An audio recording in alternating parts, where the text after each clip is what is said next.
Hello guys, and welcome back to MS Tech Tutorials, and in today's video I'm going to be showing us how to fix the Marvel Rivals crashing in season 2. And let's get straight into the video. And the first thing that you guys can do is make your way over to Steam. Go over to Steam, right click on Marvel Rivals, and then hit Properties, go over to Installed Files, then go ahead and select Verify this game's files are installed correctly. Now you can go ahead and choose Verify Integrity of Game Files, and what this basically does is that just check to see if there are any corrupt or missing files, and it will fix that error code.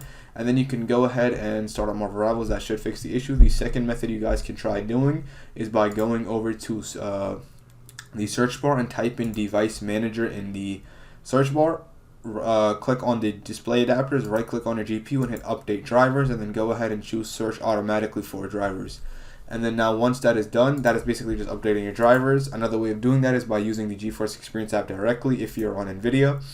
Go over to drivers and then go over to download if you have any driver updates. And if you're on AMD, you can use the AMD equivalent app, but that should also help fix the issue. And I highly recommend restarting your PC right after. And that should be it for the video. Thank you guys for watching. Make sure to give the video a thumbs up, subscribe to the channel, and have a great day.